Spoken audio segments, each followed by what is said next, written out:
Let's talk about why Proviron is a cheat code for libido and vascularity on TRT. But how, like, the bloods don't even reflect that. Sometimes there's a seemingly an unknown set of shit that's happening in the body, which makes Proviron such a cheat code for guys that are on androgens. Look, when people add Proviron to their TRT protocol, all manner of stuff happens. They start being in a much more alpha-like mood. Then, though, vascularity changes. Like, literally, your physique will look different. Especially when you're working out, you're going to have these crazy pumps, and your vascularity will look like you dosed 20 milligrams of Cialis, like the moment you went into the gym. And some of these mechanisms by which Proviron improves libido with men that are on HRT, as well as like stuff like Proviron improving vascularity, improving confidence, improving sort of neurological aspects of happiness and assertiveness and productivity.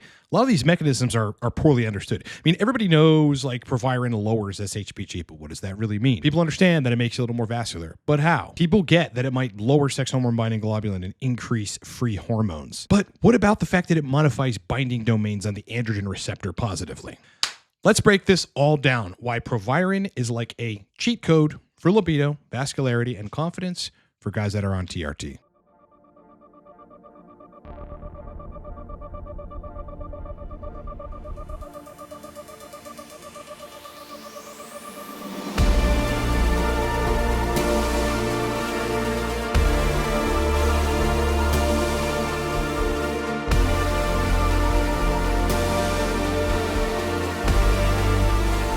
All right, before we start the video, look, Cortex Labs is a TRT guidance, sexual dysfunction resolution, and performance optimization company. I mean, the things that we primarily specialize in are fixing sexual dysfunction, whether you're on HRT, TRT, or you're not. Typically, people are. I've got coaching for a variety of different things, largely sexual dysfunction and resolving erection and libido issues for men that are on HRT or otherwise androgens. I got a bunch of different coaching packages ranging from one-off calls with me personally or a longer one-on-one packages where it might take us 3 months or 6 months to resolve long-standing libido and sexual issues. Anyway, you can hire me for any of the coaching stuff in under a minute at livecortex.com. Also, coffee is great, but sometimes having a very powerful nootropic made by a guy that's been studying nootropics and consulting CEOs for 15 years is also useful. I built one. It's in the description of this video, and you're going to love it.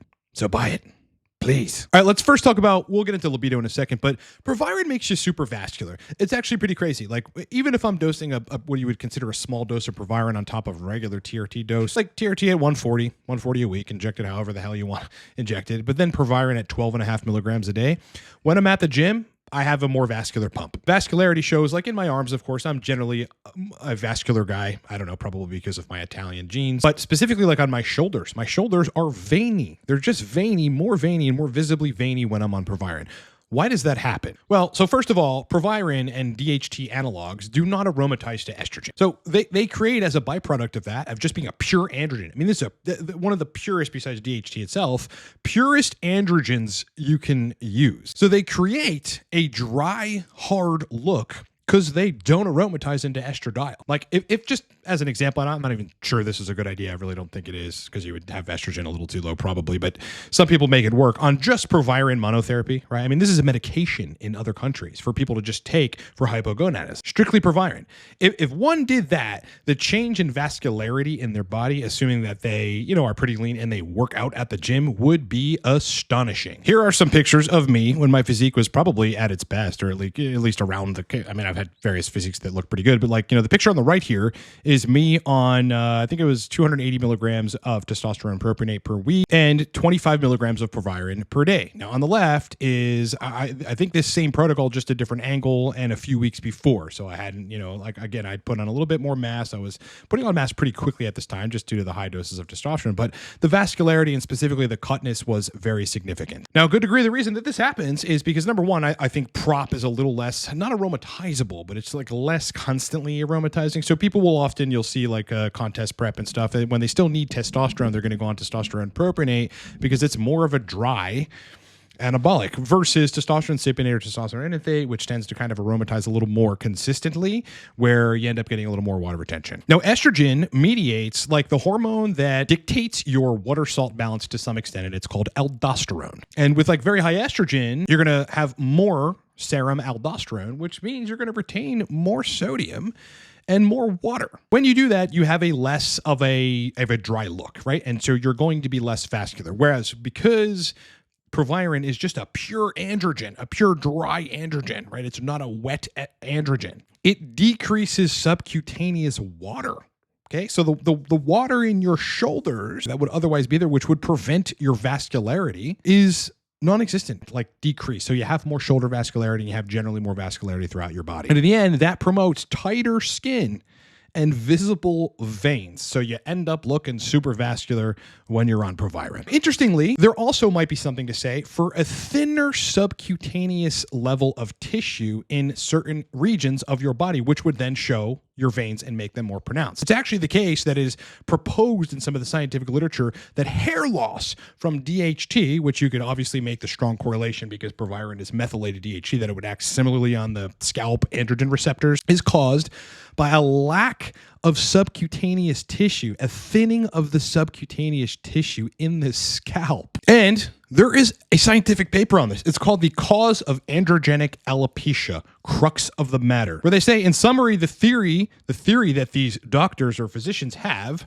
is that the pressure on the hair follicles is buffered by the surrounding subcutaneous fat tissue and young dermis that is capable of keeping itself well hydrated. As one ages, thickness of the subcutaneous fat tissue and the volume of the dermis decreases. That is, the buffer decreases, and consequently, the pressure on the hair follicles increases. Another factor that is well known to cause thinning of subcutaneous fat tissue much more rapidly than aging is testosterone, and it happens via dihydrotestosterone. So I think one of the reasons that Proviron, hacks vascularity is because it decreases subcutaneous tissue. It actually like shrink wraps it. Now look, we also know that, let's talk about libido. Okay, let's just shift gears to libido and why Proviron is such a cheat code for libido for men that are on HRT. This happens. People will be on 150. Say you're injecting twice a week. You're injecting 75 milligrams twice a week. Your total test is going up to 1,300 or something on injection. Then it troughs maybe around 800 or something. You're feeling pretty good. Libido's good. But then you add 25 milligrams Proviron and erections are harder. You wake up with wood all the time and your libido is like insatiable. Why might this happen? Well, I think there's a couple reasons that this could happen. But one of them is that Proviron is like one of the only known agents, by the way, stronger than your own inherent dihydrotestosterone, that has the ability to restore a mutated androgen receptor. In order for gene expression to happen via androgens, there are binding domains on the AR that allow androgen receptor activation to do what it's supposed to do. This paper is titled, and we've talked about this before, Human Androgen Receptor Mutation Disrupts Ternary Interaction Between Ligand Receptor Domains and the Coactivator TIF2 Transcription Intermediary Factor 2. Basically, it's saying for the transcription action, which is effectively the effects that you feel from androgens binding to the receptor, to happen, the binding domain, C-terminal ligand binding domain, okay, these are binding domains that facilitate the androgen receptor doing its gene expression job, and the N-terminal transactivation domain. This has to do with gene expression specifically. What they found in this study, which is weird compared to your actual DHT, is that Misterolone, which is the drug name for Proviron, but not the physiological androgen dihydrotestosterone, restored mutant LBD interactions. Again, that is the C-terminal ligand binding domain. It basically restored the interaction between those binding domains. So, like, coupled with the fact that Proviron is a dry androgen, it's just a pure androgen at the androgen receptor, and the fact that it, like, mutates androgen receptors, especially downed androgen receptors in a positive way, gives credence to the notion, or at least gives some plausible scientific explanation by which Proviron improves libido for people that are on TRT. Now, at the same time, Misterolone, or Proviron, is a very mild aromatase inhibitor. So listen, if your estrogen needs to be like 7 points lower, or it needs to be inhibited to some capacity but not a very strong capacity, well, then maybe that's just enough of that, kind of TAS, DHT, estrogen balance in order for you to have libido, because this is a real thing. Estrogen itself, via inhibition of dopamine in the brain, among other things, is like a pretty strong inhibitor of libido and erections by other mechanisms relative to penile-based blood flow for guys that are on TRT.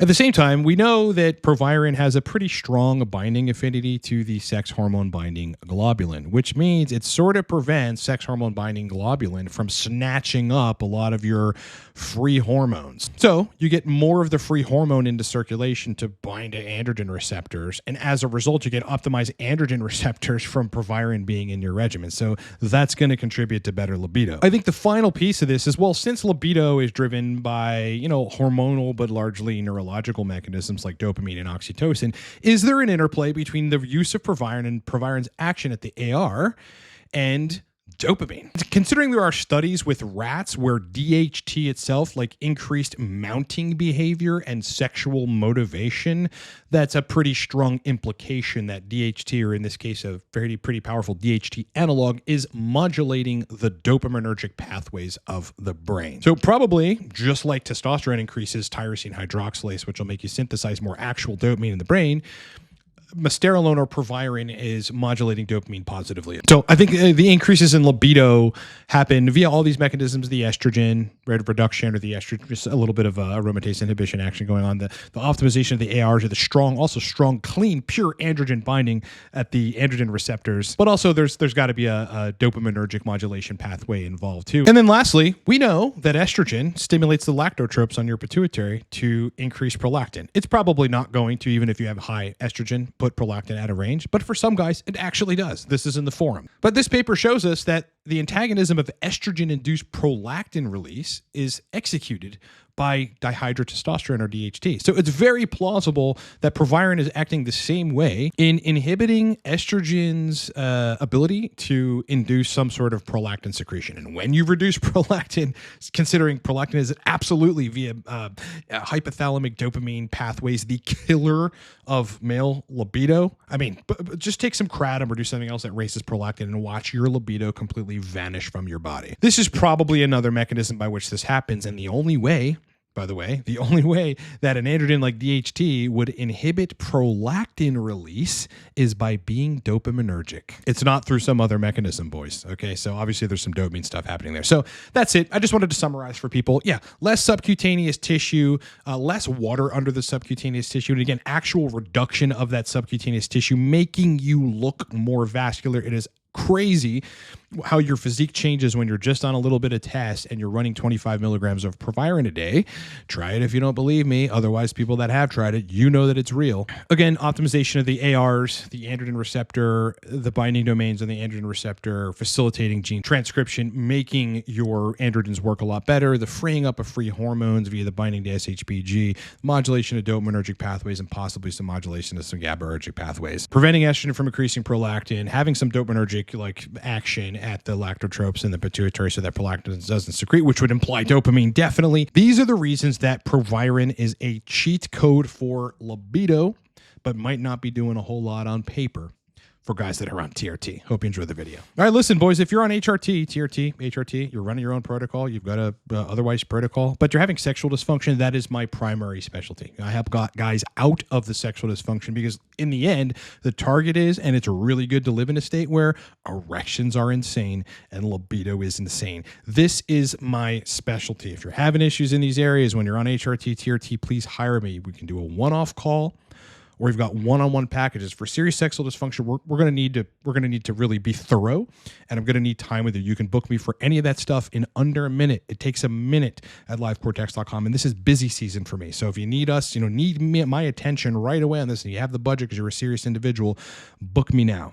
Again, coffee's pretty good, espresso's pretty good, but sometimes it really doesn't do it because other neurotransmitters are involved in energy, mood, confidence, motivation. I built a stack that covers all of it.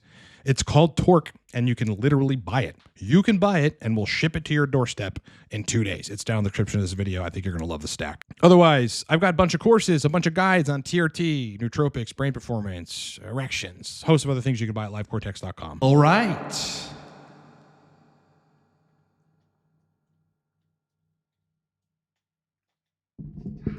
Where is it? Brother. It has been an absolute pleasure hanging out with you. I hope you're having a great day. I hope you had a great week so far. Like the video. It makes a huge difference. If you want to repay me for the content that I'm putting out here, I would love for you to like the video. It would make me super happy. Otherwise, sub to the channel. Much more content like this. Content that breaks down nuance like no one else does. That is my job. It's been a pleasure hanging out with you, and I'd love to have you as a subscriber. Otherwise, kick ass, rock on. I hope the rest of your day is awesome. Much more content coming soon. I'll talk to you boys in the next one.